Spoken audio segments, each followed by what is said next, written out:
Olá, alunos da turma Urso. Vamos a mais um vídeo aqui no nosso estudo da língua portuguesa. Eu sou a professora Esther Gomes e nós já vimos sobre os vícios de linguagem e agora nós vamos ver sobre as figuras de linguagem. Tá ok? Figuras de linguagem é um uso figurado das palavras, tá ok? Aquele uso que não é encontrado no dicionário. É uma criação nova, de novos sentidos às palavras que nós já conhecemos. Então, pode ser usado em poemas, em letras de música. No nosso dia a dia, é muito comum a gente fazer uso da linguagem figurada para nos comunicarmos, tá ok? A linguagem figurada é uma linguagem expressiva, tá ok? E aí nós temos expressões que são figuras de linguagem, tá ok? Então, vamos lá verificar cada uma dessas. Então, recursos usados para realçar a mensagem, força, colorido, ênfase e beleza. Então, é um floreio que você dá para a sua comunicação, tá ok? A primeira é a metáfora, é aquela mais comum.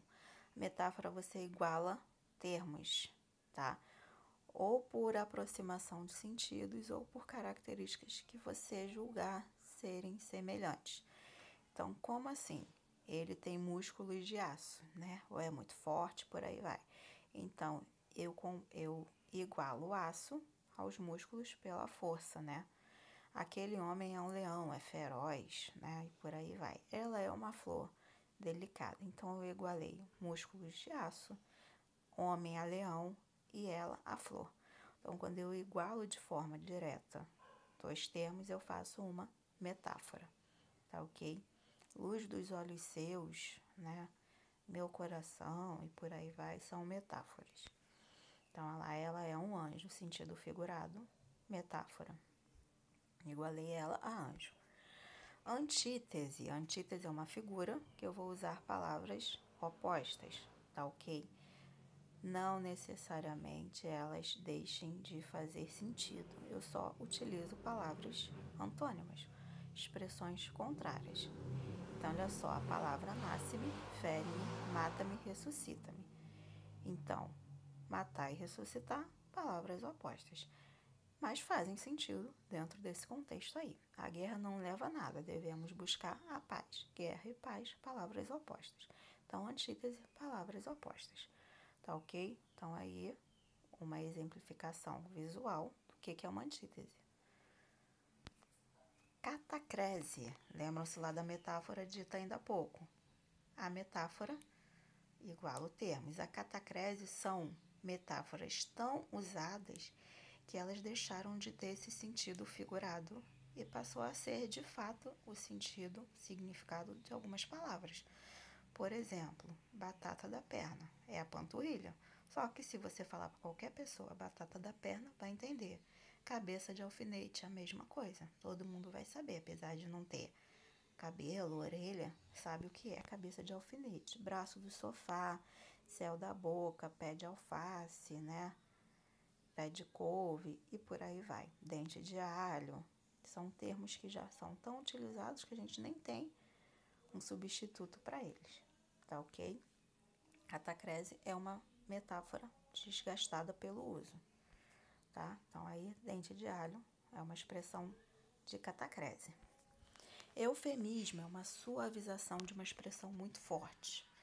Então, por exemplo, toda vez que alguém morre, né, você vai falar para a criança que alguém querido dela morreu. Você não diz, fulano morreu. Foi dormir, virou um anjinho, virou uma estrelinha. Então, eu vou suavizar uma expressão muito forte.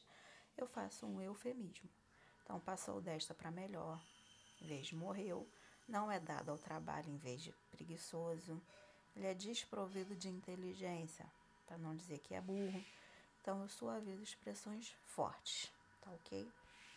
Eufemismo, suavização de expressões. Ele não é muito sábio, porque ele é burro, tá ok?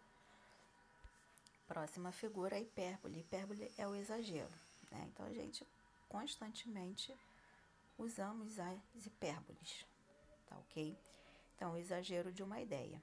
Ela chorou rios de lágrimas. Exagerei a ideia. Estou morrendo de sede. Ao menos você esteja lá né, numa região de seca, você não morre de sede, você está dando uma ideia exagerada da sua sede.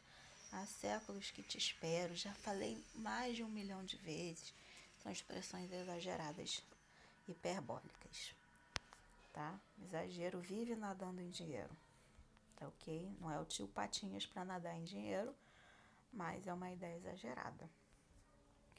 Metonímia, tá ok? A metonímia é a figura que a gente diz que é a parte pelo todo, tá ok? Então, tira uma parte para identificar o todo. Como assim? Não tinha teto em que se abrigasse, você só se abriga com o teto? Não, você tem as paredes, você tem o teto, só que o teto para representar a casa, tá?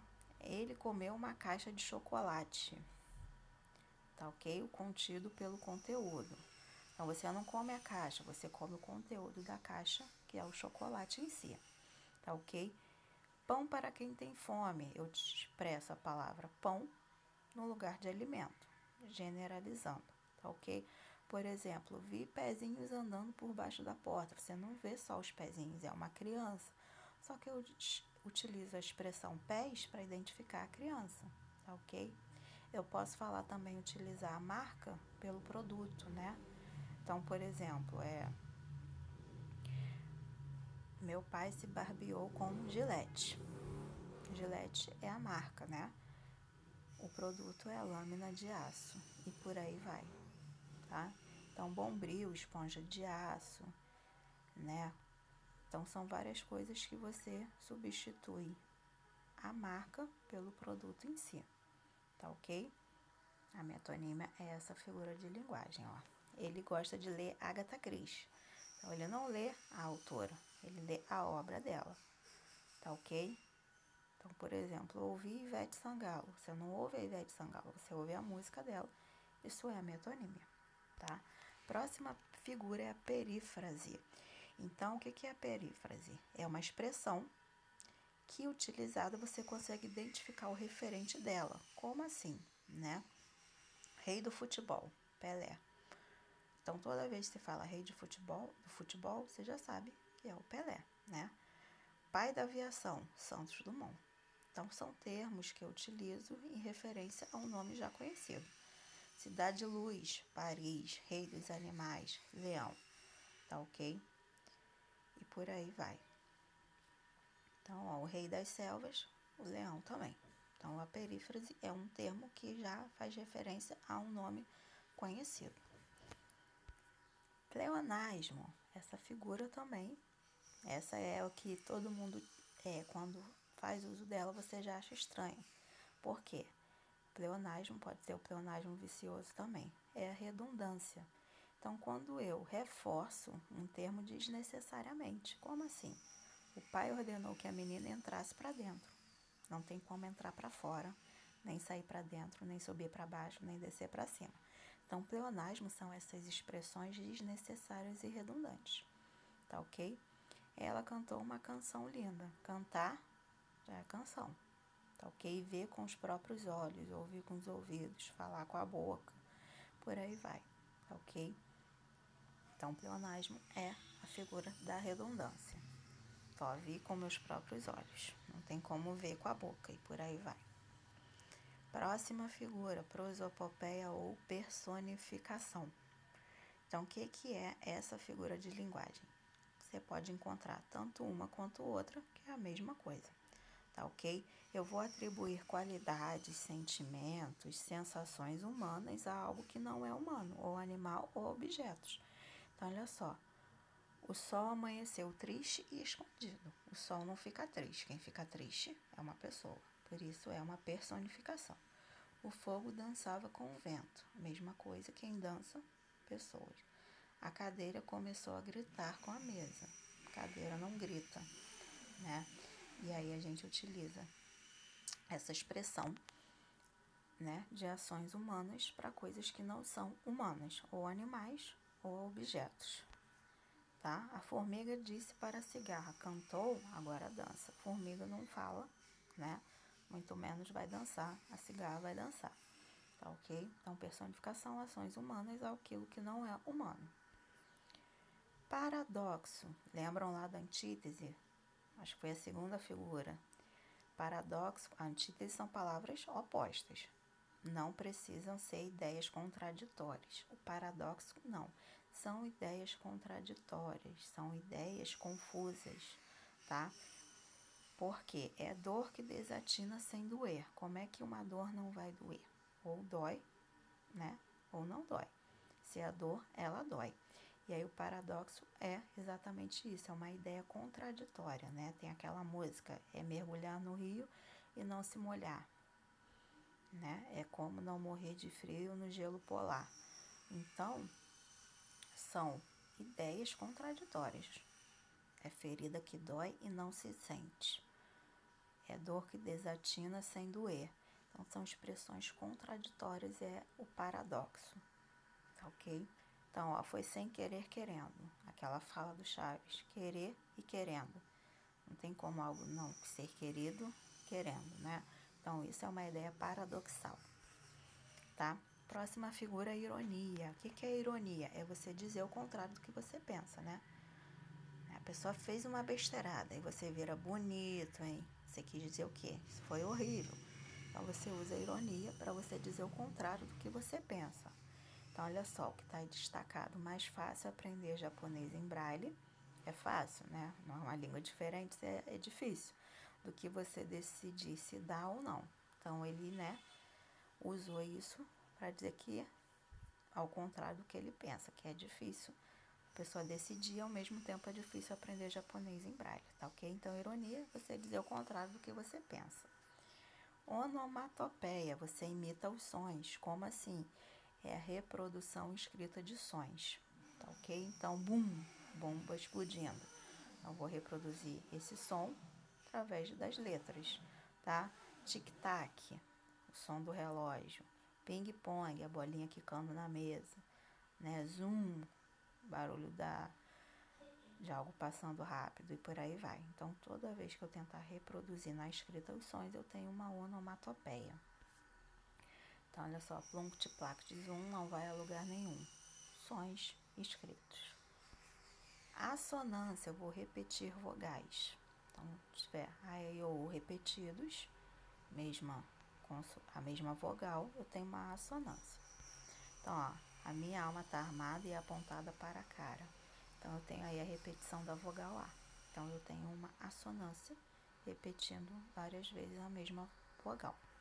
A aliteração já é a repetição de consoantes. Eu repito a mesma consoante diversas vezes dentro de um poema, dentro de um verso, dentro de uma estrofe, por aí vai. Então, ó, penso, que pena que seja pouco, só penso em pensamento que pode me procurar de cá de lá. Vale beijinho, beijo, beijoca, o B da brincadeira, brinquedo, balbuciar. Tintirim, tirim, tintirim. My love, lua da lenda, longe me leva lá. Então, tem a repetição da consoante P, da consoante B e da consoante E. Essa repetição excessiva da mesma consoante é chamada de aliteração. Símile ou comparação, tá? O mesmo nome também pode ser encontrado símile ou comparação. A metáfora é igualar termos. A comparação eu faço uma igualação, mas com um termo comparativo, através de um termo comparativo. Tá ok? A metáfora é uma comparação sem o como. Entrou o como, passou a ser comparação. Então, ó, e tão certo quanto o calor do fogo, já não tenho escolha e participo do seu jogo. Não consigo dizer se é bom ou mal, assim como o ar me parece vital. Onde quer que eu vá, o que quer que eu faça, sem você não tem graça. Então, ó, os termos comparativos, quanto e assim como. Utilizei uma comparação ou uma símile. Tá? Zeugma, eu omito um termo que já tem aparecido anteriormente. Como assim? Nem ele entende a nós, nem nós a ele. Então, o que foi omitido? Foi escondido aí. O termo entendemos. Então, nem ele entende a nós, nem nós entendemos a ele. Desnecessariamente, ficar repetindo, fez um zeugma e subentende-se aí o termo entender, tá ok?